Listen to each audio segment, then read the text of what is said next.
Alright, y'all, so this is Matthew chapter 21, the breakdown part 2.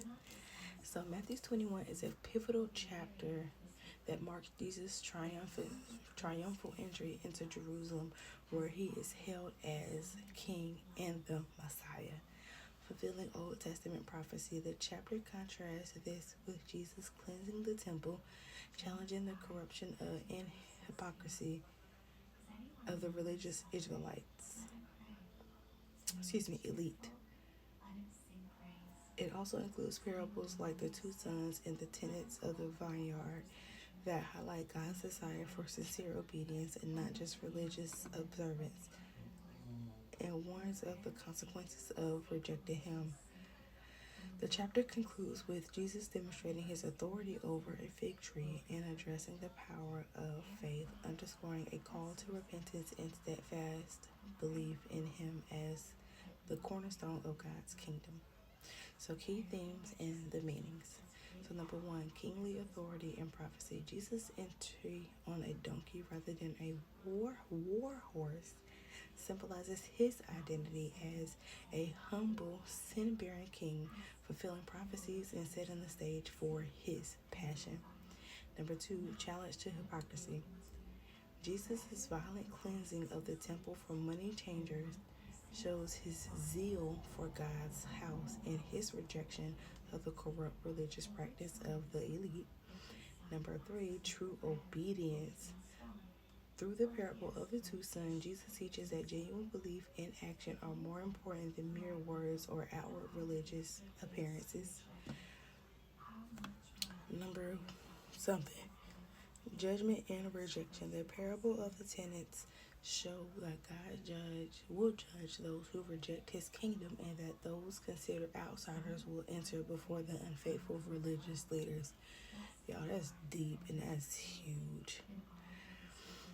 Okay, so the next one is power of faith. The withering of a fig tree illustrates Jesus' power and emphasizes the importance of having unwavering faith in God's power to accomplish his will. And the last one is cornerstone of the kingdom. Jesus is presented as the cornerstone of God's kingdom, and rejecting him as severe consequences, while belief and repentance led to salvation. All right, y'all. That is all for the breakdown of Matthew chapter 21. I know you heard me say this before. If you haven't, I really I want, this might sound crazy, but when we get to heaven, I want to be like, God, I want to see how Jesus was. Yes, you can get a visual by reading, it's written in the word how he was, but I want a visual representation of him, walking on the water, flipping them tables, him cursing the fig tree. I just need, when the woman who touched the hem of his garment, he turned around and he was like, who touched me? I want to see that. I don't want a reenactment. I